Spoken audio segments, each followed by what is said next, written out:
The December 26, 1885 edition of the Fort Worth Gazette bore the headline, "Hell Broke Loose." And that is a perfect description of the state of mind in the city of Austin and the state of Texas after a serial killer murdered 8 people and injured 8 others between December 30th, 1884 and Christmas Eve, 1885. Today's episode is 1 part history and 1 part true crime. So join us as we discuss the still unsolved Servant Girl murders in Austin, Texas.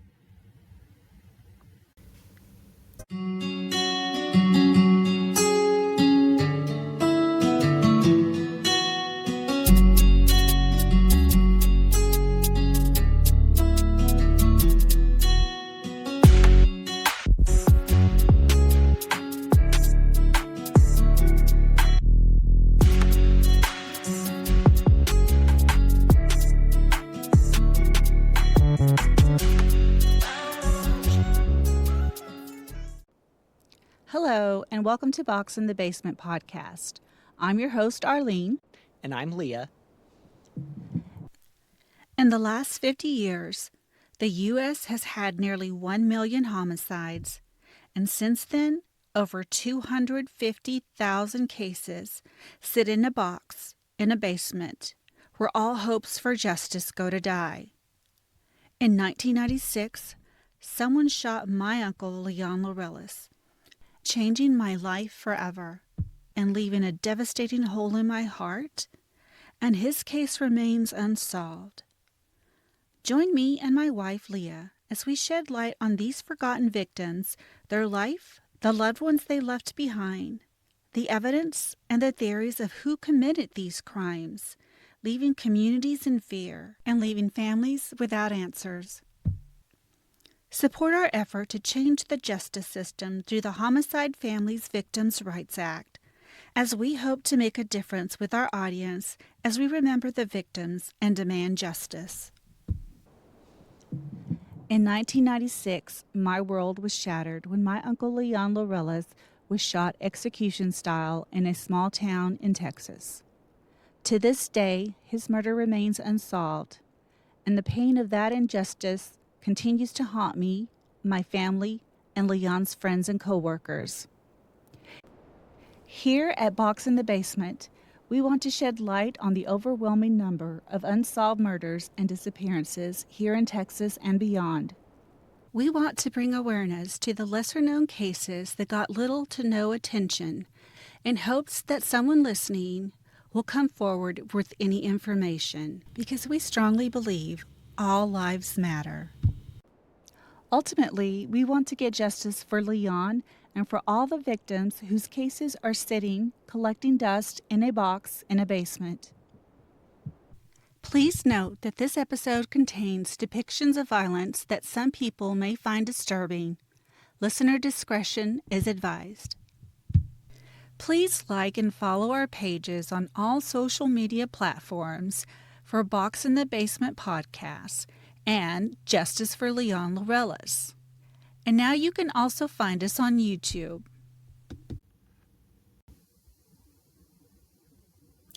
Today we're traveling much farther back in time than we normally do for the zeitgeist, which makes my little history nerd heart happy.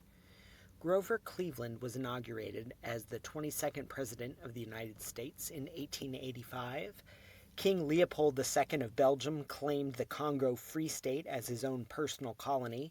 I actually wrote my master's thesis on that.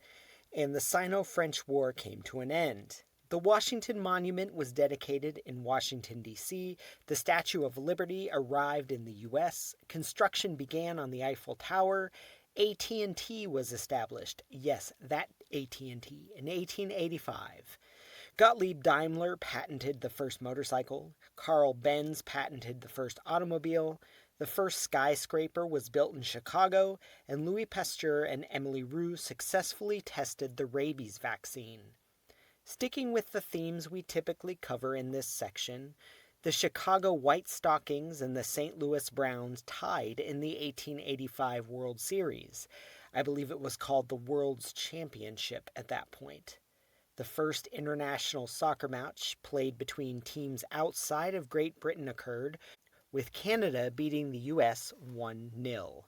Dvorak's Symphony No. 7 was all the rage after it premiered in London, and Mark Twain published The Adventures of Huckleberry Finn.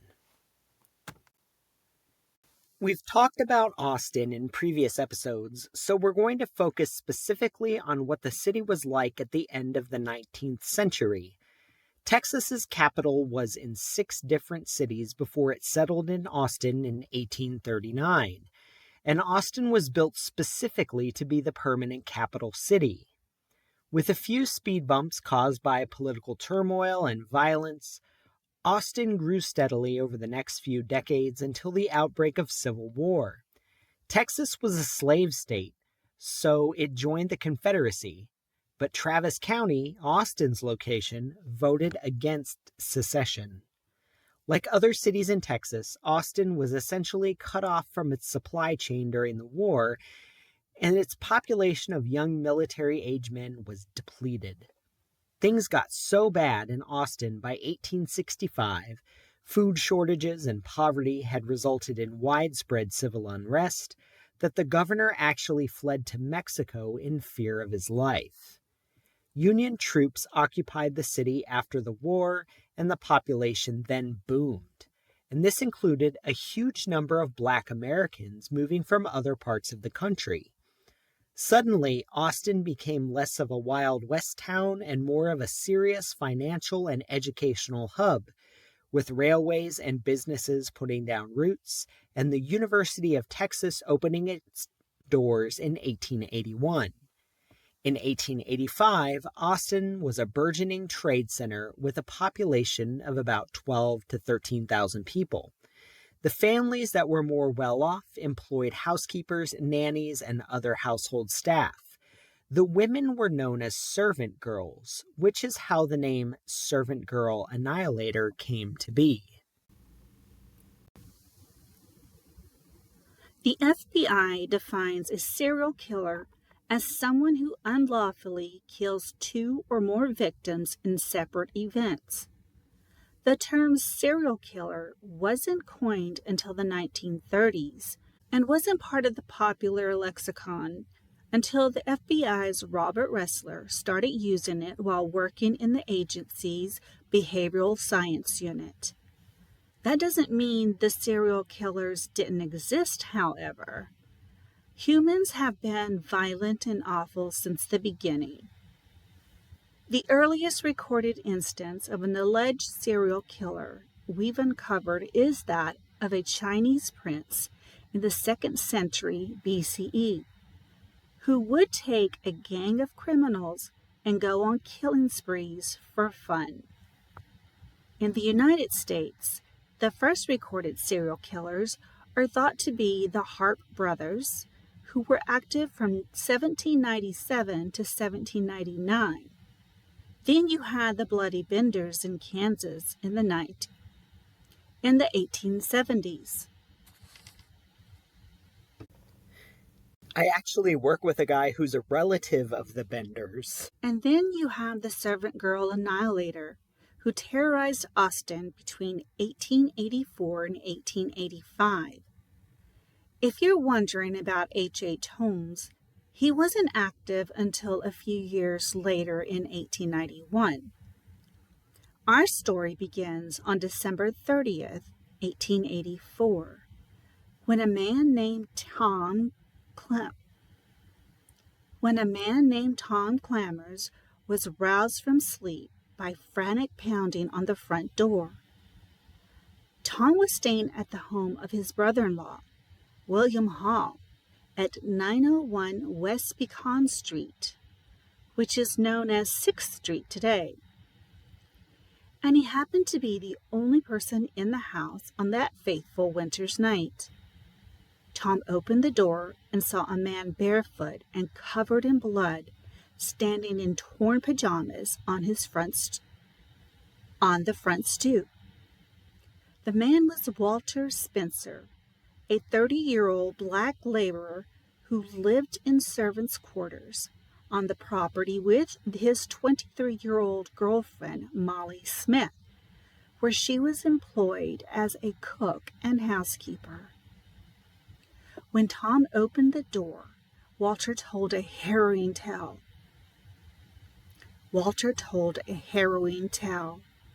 He and Molly had been sound asleep when an intruder broke into their room, hit Walter in the head with an axe, then attacked Molly with a knife and dragged her outside into the night.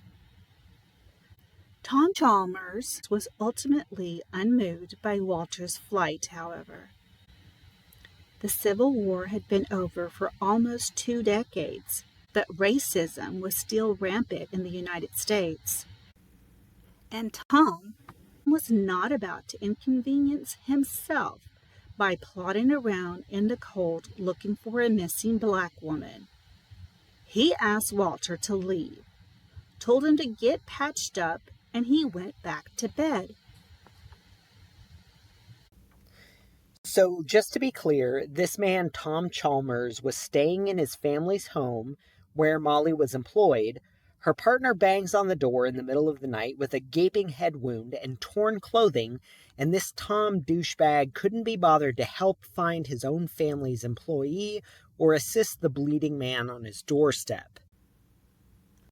Correct. It's disgusting, I know. Anyway, Austin's PD's Sergeant John Cheneville, who is described as being, quote, built like an upright piano, end quote. He arrived at the scene fairly quickly. Austin, in 1884, was no longer a Wild West outpost like we mentioned before. It was relatively safe, and murders were pretty rare. That being said, Cheneville was one of the more seasoned detectives on the force at the time, and he worked a number of murder cases. He showed up to Molly's room and was absolutely horrified at the bloody scene inside. The axe used to attack Molly was found in a pool of blood next to her bed, and the killer had left a bloody handprint near the door. Other Austin residents and journalists started to get word of the disturbance at the Hall residence, and several of them set out to find Molly. A few hours after she was yanked from her bed, Molly's body was found next to an outhouse behind the Hall residence. She had been brutally attacked with an axe and had severe wounds all over her abdomen and head. In addition to the axe wounds, there were apparent stab wounds all over her body. She had also been sexually assaulted. Sergeant Cheneville said he'd never seen anything like it. Several of the reporters and bystanders who showed up became physically ill at the sight of her battered remains. And I am not a squeamish person, but the description of Molly's wounds really bothered me, so I'll spare you the worst details. We've got sources in the show notes if you're interested. We have to give props to the journalists who worked these stories at the time. They did their very best with the resources they had to try and paint a picture of the victims of these crimes. In the 1880s, research would have been done in person, at libraries, in archives, and by mail, which was delivered by literal horsepower. Urgent news would have been communicated by telegraph. There was no internet, no priority mail, and while the telephone was invented in 1876, not everyone had access to one. Remember, we said AT&T was established in 1885, when most of these murders took place. Molly Smith was born in Virginia in 1857, and by her early teens had made her way to Texas working in various household roles for white families, including the McLennan County tax collector in Waco. She moved back and forth between Austin and Waco in the early 1880s, and by December of 1884, she had settled in with the Hall family on West Pecan with her boyfriend Walter. I've seen it mentioned that Molly had a son named George, but there's no mention of him in any of the primary sources on the murder we've been able to track down. The webpage dedicated to the Servant Girl murders speculates that George's father was the tax collector in Waco, so that's where he probably was at the time, if he existed at all. With very little information to go on based on Molly's history and the relatively safe neighborhood she resided in, the investigation eventually turned to the person with access to the crime scene that night, Molly's boyfriend, Walter. Looking at his case some 140-ish years later, for most of us it seems pretty obvious that Walter wasn't involved. He was grievously injured himself. The axe wound to his head was serious. I could name a few instances where a murderer did inflict an injury on his or her own body to distract investigators, but hitting yourself in the head with an axe hard enough to fracture your skull? I'm not quite buying it. Also, anyone who knew Walter described him as a hard-working guy who wouldn't hurt a flea, and he was totally in love with Molly. Cheneville and his team eventually shifted their focus to Molly's ex-boyfriend, Lem Brooks, who had a tendency to be kind of aggressive and kind of an asshole. He followed Molly to Austin from Waco and pursued her even after she started seeing Walter Spence. By all accounts, that's the closest Walter ever came to violence. Lem confronted Molly and Walter intervened. Police had a hard time making a case against either man, but eventually Lem was cleared and poor Walter was indicted for Molly's murder about a year afterwards. He was ultimately acquitted in December of 1885, but that's a whole other part of this story. So now we go back to March of 1885, when a series of violent attacks against domestic employees were carried out by an unknown assailant. First, a young female German immigrant was startled awake by a man sneaking into her living quarters. The man struck her in the head with a blunt object, but quickly ran away when she screamed at the top of her lungs. A few days later, 2 other domestic workers were woken up when someone tried to break into their room. One of them actually went outside to see what was happening, and an unknown assailant grabbed her from behind. Once again, the young woman's screams caused the man to run off. The particular incident is especially eerie because it seems the man returned later to finish the job, but the 2 girls had taken refuge in another part of the house. The intruder ransacked the servants' quarters instead. On the night of March 19th, a pair of Swedish immigrants, Clara Strand and Christine Martison,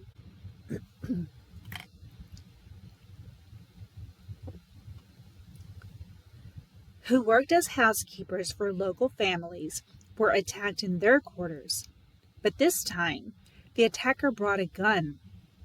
He shot Christine from outside through a window, but miraculously missed all of her vital organs, and both women survived.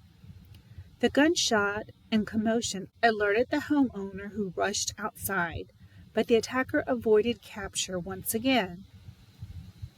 These are cases that were only linked to the other murders we'll cover here long after the fact, but it's important to mention them now to get the timeline down. Because these were seen as a separate, unrelated incident at the time, we don't have a ton of information on any of these women's or the circumstances of their attack. Rumors circulated the community, mostly theories that this was the work of thieves, and black thieves at that, given the social dynamic at the time. As we mentioned before, the notion of serial murder was not yet something that Americans were familiar with, least of all Americans in what was considered a fairly boring academic town in Texas.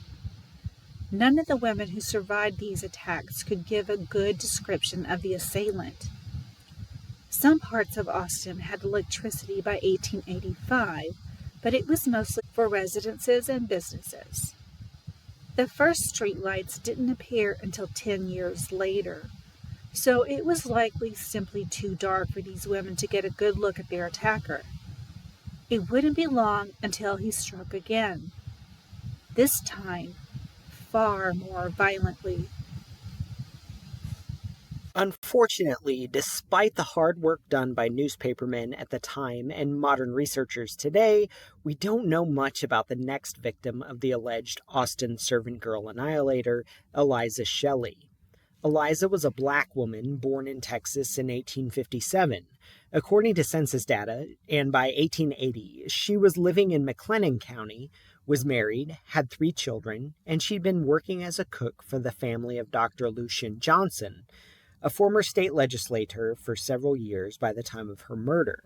In 1885, Eliza and the Johnson family were living in a neat and tidy cottage on Cypress Street, which is now 3rd Street in downtown Austin.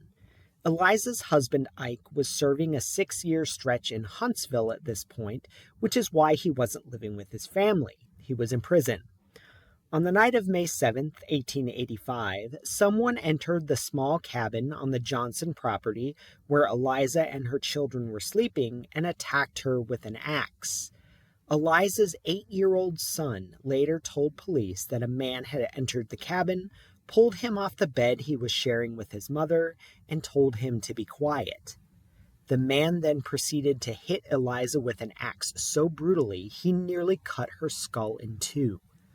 The children screamed, which alerted the Johnsons that something was amiss, but once again the murderer escaped.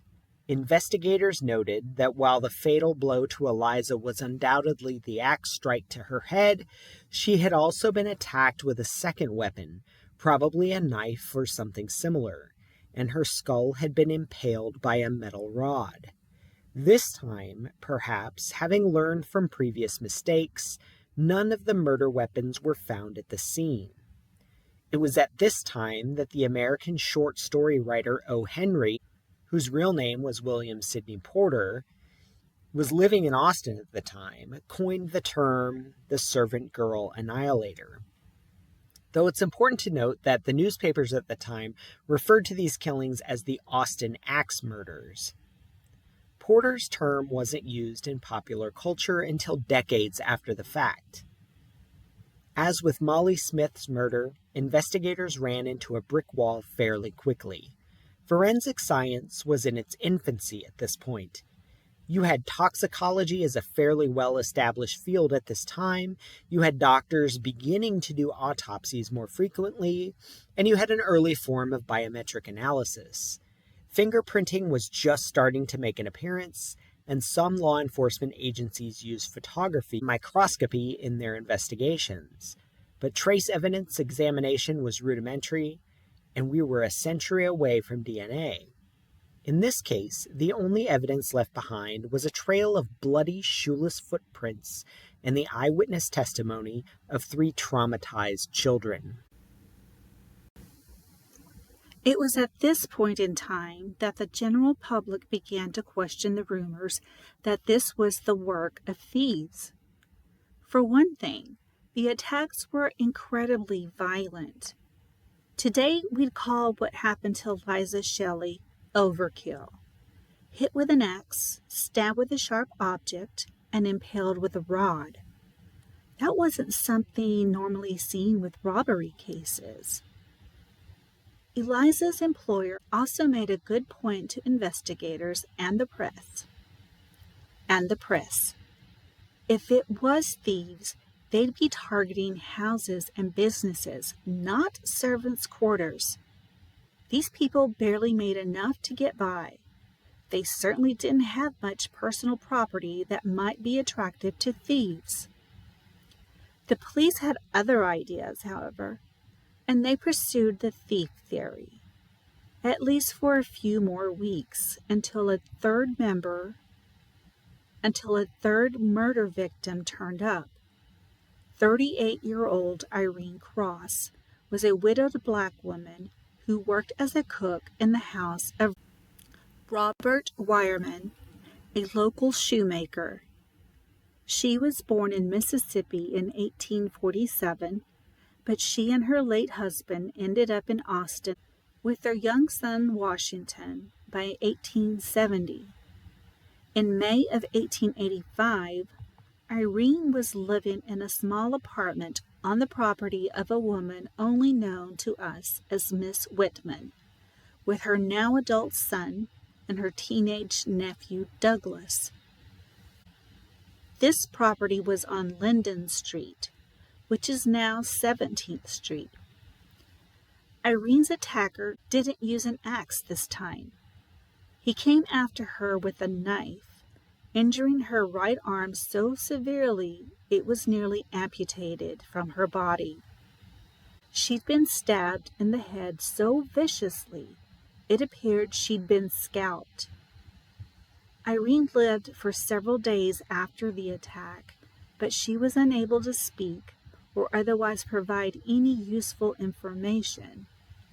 Ultimately, she succumbed to her injuries and became the third murder victim of the Austin axe murder. This time, however, Irene's nephew Douglas was able to provide a partial description of the man who attacked his aunt. He described the assailant as, quote, big, chunky Negro man, barefooted, and with his pants rolled up, end quote. Now, the public began to get worried. This was clearly a pattern. These crimes were clearly connected. Not having any evidence or leads just made things even more terrifying for the local populace. Sergeant Cheneville and his team took the description from Irene's nephew and ran with it, and Austin PD proceeded to terrorize local black men, hoping to either smoke out a suspect or discourage the attacker from striking again. The killer paused just long enough for Austin to relax and go back to its normal routines, and then on the night of August 31st, he came back with a vengeance. The Ramey family was a fixture on Pecan Street in the 1870s. Rebecca Ramey raised her children in the living quarters of Carrington Grocery Store, owned by her mother Harriet Carrington and uncle Edward Carrington. This was significant, as the Carrington Grocery was one of the first black-owned businesses in Austin. Among Rebecca's children was a little girl named Mary, the baby of the family. She was well known in the neighborhood, as she bounced around the different businesses with her friendly smile. By 1885, the Carringtons sold their business and moved away from Pecan Street, with Rebecca and then 11-year-old Mary finding employment and living quarters on the property of Valentine O. Weed on East Cedar Street, which is now 4th Street. On the night of August 31st, 1885, the now infamous Austin axe murderer entered the Rameys' living quarters, hit Rebecca in the head, knocking her unconscious, and dragged Mary into the backyard where she was brutally sexually assaulted and murdered. Another employee who lived on site, Clara Dick, was also attacked and injured, but both she and Rebecca Ramey ultimately survived. One thing to note here is that investigators felt it almost certain that this crime was connected to the others. Mary was impaled with a metal rod, much like Eliza Shelley had been. Austin once again went into panic mode. This was entirely new territory for people. People stood up neighborhood watches. Police increased foot patrols in residential areas. Businesses closed before dark. People stopped going out in the evenings. Children stayed inside. Homeowners bought guns, fortified their doors and windows, and built fences. And I don't blame them. We listen to stories about modern-day serial killers, and we look over our shoulders. We check the back seat of the car. We don't pick up hitchhikers, and we're wary of interactions with strangers. This was a guy who was breaking into houses and dragging women from their own beds and murdering them in front of their children and partners. That is terrifying by any era's standards. Later serial killers that did this kind of thing were Richard Ramirez, the Golden State Killer, and BTK. That's the level of insanity we're dealing with here. So at the end of September, the axe murderer struck again, this time breaking into the home of a man named Orange Washington and his partner Gracie Vance. Once again, the victims were black, and they lived in a small cabin located on someone else's property on Guadalupe Street. Incidentally, it is called Guadalupe today. We don't know a whole lot about either of these two victims, but we do know that Orange was born in Virginia, but his family eventually moved west, and he ended up in Central Texas. In 1885, Orange worked for a construction company. Gracie Vance was born in Travis County, Texas in 1865, and she and Orange were probably not legally married, though there's no confirmation either way on that. And unfortunately, that's really all the information we have on this young couple. On the night of September 27th, Orange and Gracie had company. Friends Lucinda Body and Patsy Gibson were staying over and were sleeping on a pallet on the floor of the couple's cabin. In the wee hours of September 28, the owner of the property who lived in the main house, Michael Dunham, was jolted awake by screams. He rushed outside to see the couple's guest, Lucinda, fighting with a man in the street. The man saw Dunham and ran off. This likely saved Lucinda's life. The police were called, and they found Gracie dead. She had been beaten with a rock, and she'd been sexually assaulted. Orange had been hit with an axe. He hung on for a few hours, but died the next day. Lucinda walked away with scrapes and bruises. This time, the attacker left behind his axe. Michael Dunham was able to confirm that the axe didn't belong to either him or Orange Washington. Unfortunately, since trace evidence analysis was still so rudimentary, this didn't really help much. It did, however, serve to create even more panic in Austin as newspapers began to sensationalize the crime spree. Additional police patrols were added to residential neighborhoods, and authorities arrested almost a dozen men in connection with the murders over the next 6 weeks. None of these suspects could ultimately be linked to the crimes, however, and law enforcement went back to square one yet again. Once again, the killer waited just long enough for the citizens of Austin to start breathing a little easier before unleashing one final bloody rampage. Susan Skaggs was born in Alabama in 1840 and had a twin sister and a brother.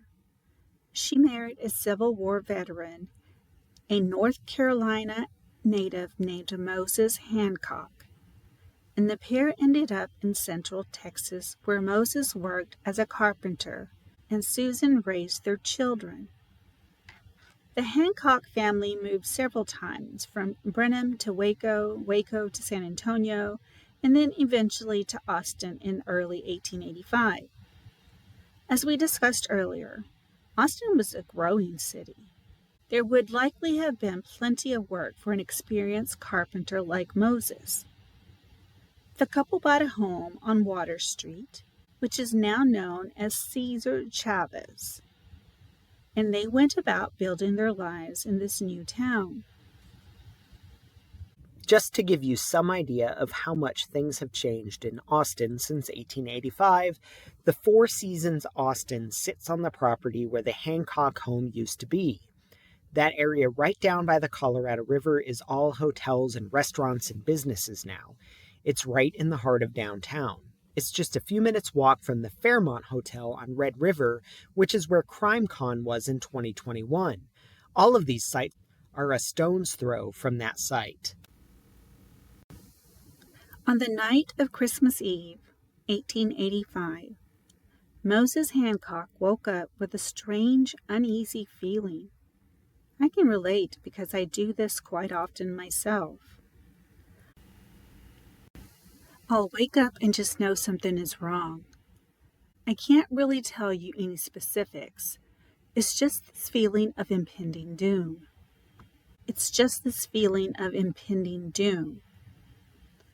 Moses got out of bed and realized he'd heard a noise, and that's what had woken him up. He made a commotion himself, and apparently this was enough to scare off the intruder. But too late to spare his wife Susan, who had been asleep in one of their daughters' beds. Both of the Hancock kids were at a Christmas party that night, and they weren't at home. So it makes you wonder if the axe murderer's original target was the young girls and not Susan. That kind of makes my skin crawl. Susan was seriously injured. She'd been dragged into the backyard, struck in the head with an axe, and like Eliza Shelley and Mary Ramey before her, she'd been impaled with a sharp metal object. Susan survived for 3 days before finally succumbing to her injuries on December 28th. Susan wasn't the only victim that night, though.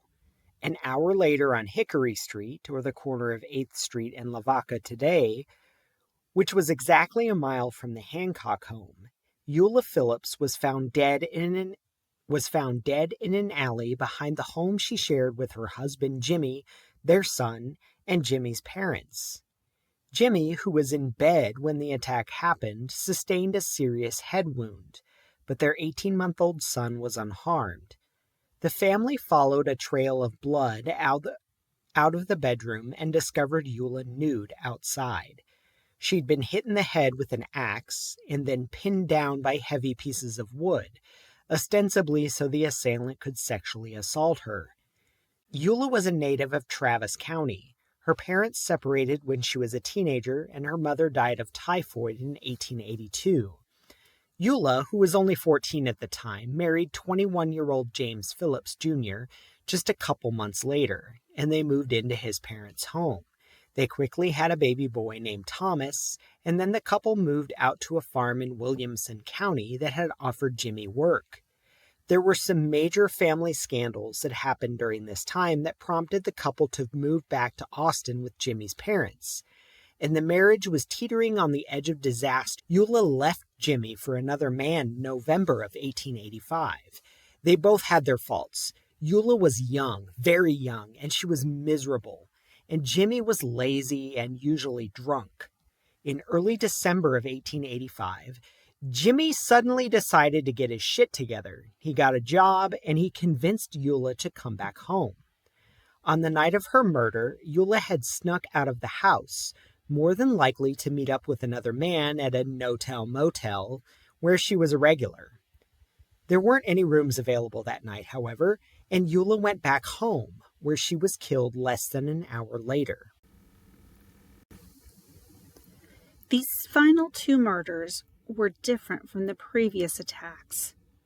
Both Susan Hancock and Eula Phillips were white.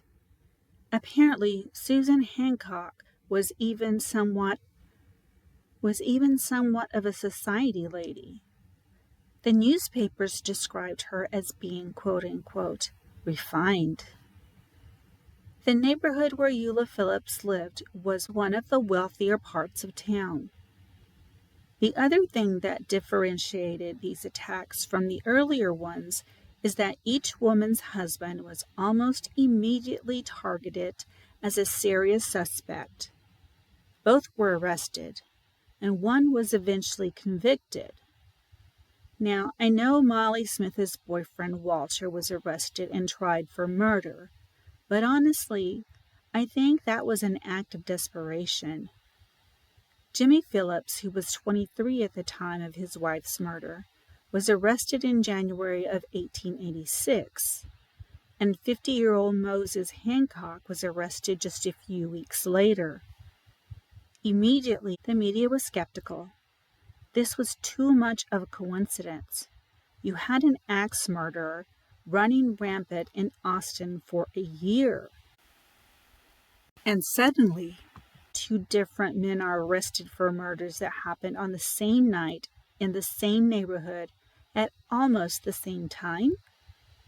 The police once again seem to be acting out of desperation. At the same time, both men seemed to have means, motive, and opportunity to kill their wives. Moses Hancock was arrested, but the state could never make a good case, so the charges were eventually dropped.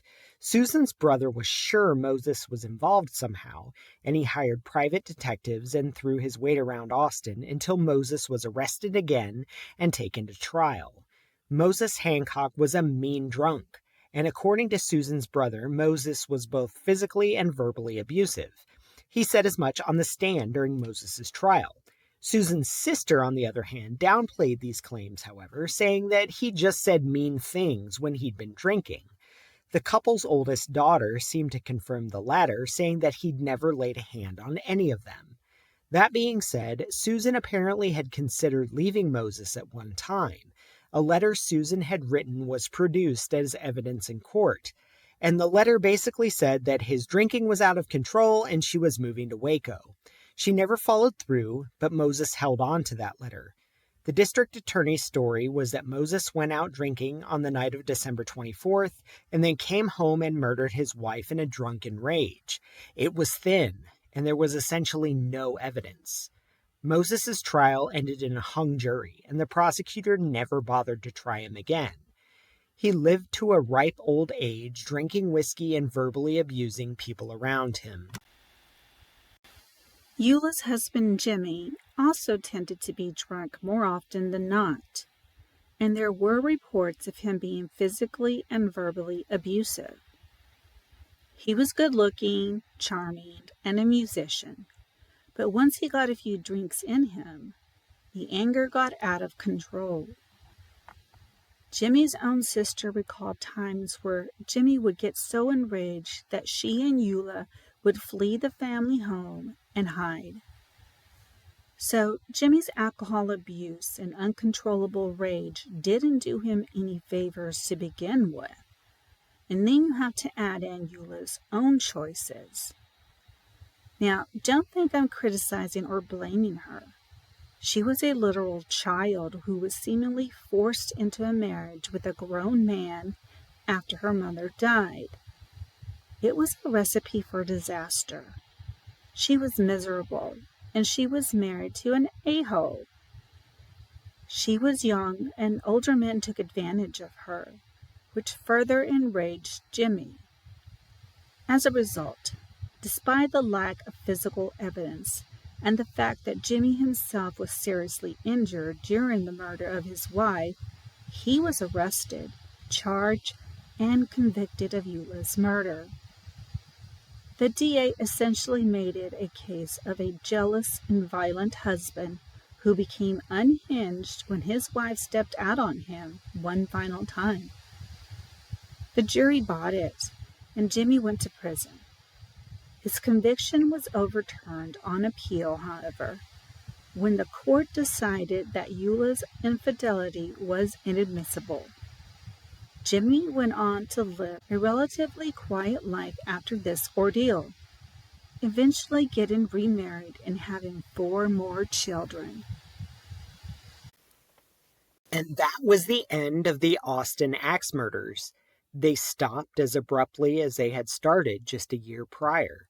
So who was the Austin axe murderer? The Servant Girl Annihilator, the Austin Ripper, the Midnight Assassin, whatever you want to call him. Let's get into a few theories and suspects, but we'll do that in the next episode. Stay tuned. Views and opinions expressed in this podcast are solely those of the podcast creators, host, and guest. If you or someone you know is a victim of crime, support is available. Call 855-4-VICTIM to speak with someone who can help you understand your rights and options. Visit victimconnect.org to learn more. We are excited to announce that we are now a part of the Darkcast Network. Darkcast Network, the best in indie podcasts. Check out all the great shows at darkcastnetwork.com. Where do legends come from? Are they born out of the land and the stories people tell about it? Or have they always been there, waiting to be discovered? What does it mean if we forget them? How do they remind us they're there? Is it a bump in the night? Will they come in a dream? Will stories pass from sets of lovers' lips like kisses do?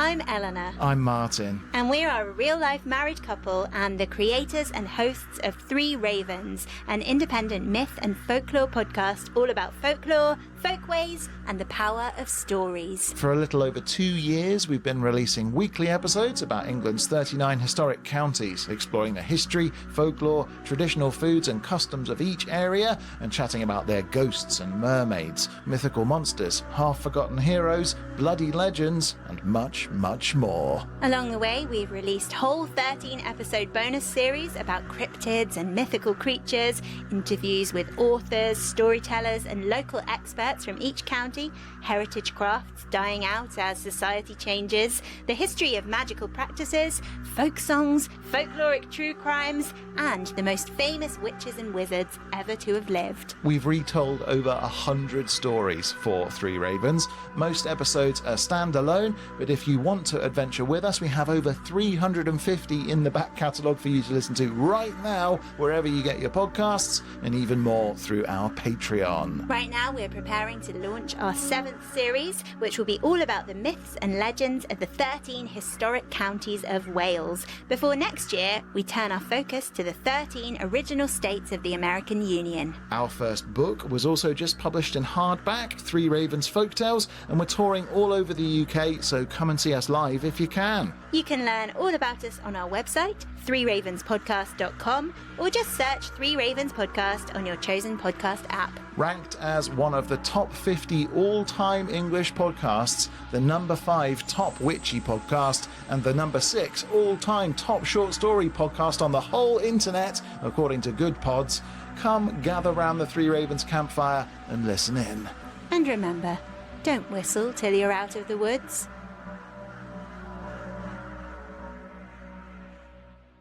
Also, please like and follow our pages on all social media platforms for Box in the Basement podcasts and Justice for Leon Laurellis. You can now also find us on YouTube. If you like what you hear, please do us a favor and subscribe. It would help so much, my lovelies. Also, please share this episode so we can bring awareness to these lesser-known cases so we can reach more people in hopes that someone who may know something will come forward. I'd also like to ask that you sign my petition for my Uncle Leon Laurellis' case to be reopened and reviewed with fresh eyes. And you can find our petition on change.org. This podcast has a bigger purpose than just providing information and entertainment. The Homicide Victims Families' Rights Act is a bipartisan bill that was signed into law by Congress in 2021, and we want to see it put into action. This law establishes a systematic process for reviewing case files related to cold case murders. I also have a GoFundMe page to hire an attorney to help me get a copy of his autopsy that I have been denied for 27 years. You can find the GoFundMe by searching for Leon Laurellis. That's Laureles. But to get his body exhumed, to search for evidence that was not collected the first time around. Thank you for joining us. Be kind. Later, Gators.